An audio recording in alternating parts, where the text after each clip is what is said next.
Diascofoot, le miroir du football de la diaspora congolaise.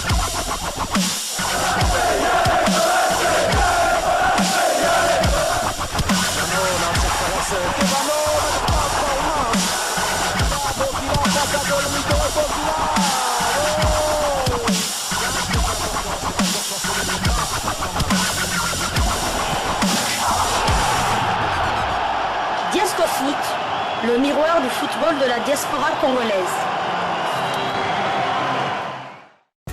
Vous êtes en train de suivre Diascofoot, le miroir du football de la diaspora congolaise, la deuxième livraison sportive de Diascofoot du 15 novembre 2022.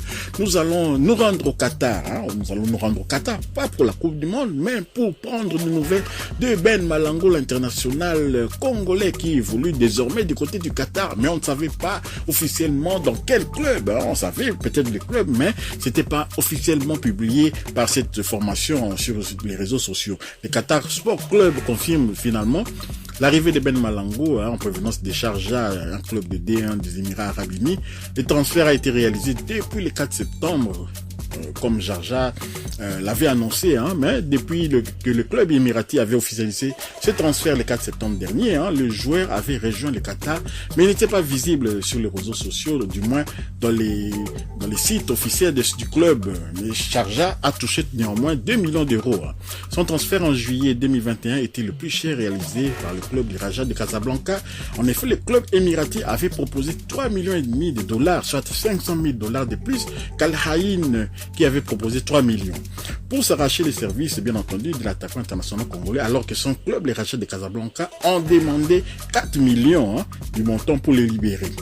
Et avec Sharjah, l'attaquant congolais aurait disputé quand même, il avait disputé 29 matchs pour 11 buts marqués et 6 passes décisives, toutes compétitions confondues. Donc voilà, officiellement maintenant, Ben Malango se retrouve du côté du Qatar Sport Club. Donc bonne chance à lui et j'espère qu'il va quand même bien regarder la Coupe du Monde, voir un peu de près tous ces stars mondiales là qui seront présents dans cette Coupe du Monde.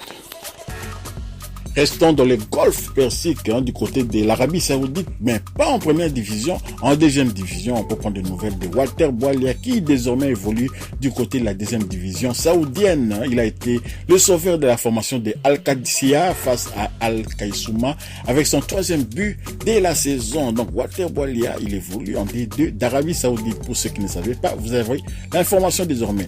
Walter Boualia et donc la formation de Al-Qadisiyah se sont imposés 1-0 devant la formation de Al-Kaïsouma en match comptant pour la 12e journée du championnat de deuxième division d'Arabie Saoudite.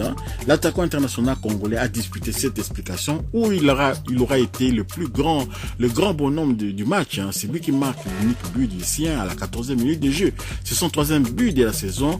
C'est un succès important qui lui permet de poursuivre sur la lancée depuis 3 matchs maintenant où leurs résultats sont stables après une entame difficile quand même du championnat. C'est un 4e succès des rangs en 5 sorties, ce qui est une bonne chose pour le mental de l'ensemble de l'équipe. Donc voilà, Walter Boualia quand même qui poursuit sur sa lancée. Ils occupent la 10e place au classement avec 15 points. Ils vont essayer de rester dans cet élan lors de la 13e journée. Ce sera le mardi 20 décembre avec les déplacements sur la pelouse d'Al Kholoud. Vous savez bien que l'Arabie Saoudite va participer à la Coupe du Monde, donc c'est un peu normal que la prochaine journée soit au mois de décembre. Mais nous notons quand même que dans cette formation, comme vous pouvez voir sur la photo, le gardien de but, ce n'est pas un inconnu, il est aussi d'origine congolaise, c'est Raïs Mboli, le gardien international algérien. Il joue désormais en deuxième division de l'Arabie Saoudite. Mais il y a de l'argent en deuxième division de l'Arabie Saoudite, beaucoup plus d'argent que même en première division marocaine, si je peux dire. Donc voilà, c'est pour l'argent.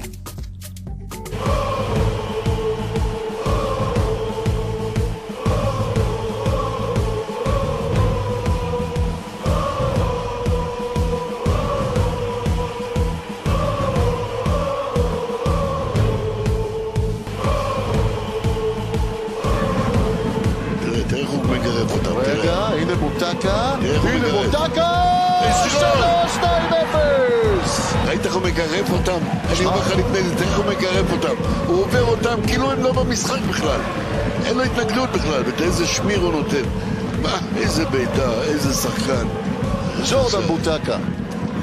Rendons-nous au Proche-Orient pour prendre des nouvelles de Jordan Boutaka du côté de l'Hapoel Jérusalem qui s'est imposé par 2-0 et Jordan Boutaka s'est illustré en inscrivant un des buts, le but décisif justement de la rencontre. L'Hapoel Katamon Jérusalem a battu le Maccabi Bnei Reiné, le rouge et noir sont 4e du championnat quand même d'Israël. Félicitations à Jordan Boutaka qui s'est bien acclimaté dans ces championnats. Quand je dis bien s'acclimater, vous savez la chaleur qu'il y a de ce côté-là. Mais actuellement, quand même, il y a une certaine fraîcheur. Vous savez, les soirs, il fait assez frais du côté du désert. Donc voilà, félicitations à Jordan Boutaka. Il nous manquait un résultat encore en Coupe d'Espagne. Les résultats concernaient la formation de Cadix de Théo Bongonda. Eh bien, Théo Bongonda et Cadix sont éliminés de la Coupe d'Espagne. Titularisé, Théo Bongonda a réalisé un bon match et puis il a cédé sa place à la 64e minute de jeu. Cadix s'est incliné 2-3 face au Real Union Club. Je ne sais pas si c'était un club de quelle division, mais c'est la première fois que j'entends ce nom-là. Donc voilà, l'essentiel est que Cadix est éliminé. Donc dommage pour Théo Bongonda qui ne pourra pas aller plus loin dans cette compétition-là. La Coupe du Roi, quand même, c'était quand même intéressant de voir Cadix aller le plus loin possible en espérant rencontrer encore un grand Ecuador du championnat espagnol. Donc voilà, c'est dommage pour Théo Bongonda pour cette élimination. Voilà, terminons cette deuxième livraison sportive de Diasco Foot du 15 novembre 2022. Toujours en Espagne, toujours la Coupe d'Espagne. Ça passe dans la douleur pour Andy Kawaya et Albacete face au Huetor Tajar. Donc voilà, Andy Kawaya, ancien joueur formé du côté du Royal Sporting Club d'Anderlecht, qu'on avait un peu perdu de vue. Mais voilà, Andy Kawaya est toujours là, il est toujours dans la course. Andy Kawaya et Albacete, deuxième division quand même, sont allés s'imposer 3-0 après prolongation devant la formation de Huetor Tajar, 4e division, en match comptant pour le premier tour de la Coupe nationale d'Espagne. Donc, l'attaquant congolais a été titularisé pour l'une de rares fois cette saison, lui qui a perdu sa place de titulaire depuis le démarrage du championnat. C'est pour lui permettre de retrouver des sensations et de garder la formation pour la suite au cas où les staffs techniques auraient besoin de lui. Donc, en attendant leur adversaire pour le prochain tour, ils reviendront en championnat avec les déplacements sur le terrain de Grenade le vendredi 18 novembre prochain. Donc voilà, si vous avez aimé cette deuxième livraison de Diasco Foot, merci de nous laisser des commentaires, de liker également. Nous allons multiplier comme ça des informations sur de nouveaux binationaux parce que la Coupe du Monde oblige, les championnats vont faire un peu une pause, donc on sera obligé de fouiller un peu dans les fonds des tiroirs, allez-vous dénicher encore quelques noms comme ça des Congolais qui jouent dans la diaspora un peu partout dans le monde, pas seulement en Europe. On ira même en Australie si c'est nécessaire, dans les îles Fidji, à Trinidad et Tobago. S'il y a des Congolais, nous allons parler d'eux, même si obligatoirement ils doivent pas jouer avec les léopards. Il faut pas penser que ceux dont on parle dans Diasco Foot doivent nécessairement jouer chez les léopards. Non, on parle des Congolais qui font la fierté de notre pays dans la diaspora. Si vous avez aimé, partagez, likez, abonnez-vous pour ceux qui ne sont pas abonnés, activez aussi la petite cloche de notification, elle vous permettra de ne pas manquer les prochains numéros de Diasco Foot. Diasco Foot vous dit au revoir.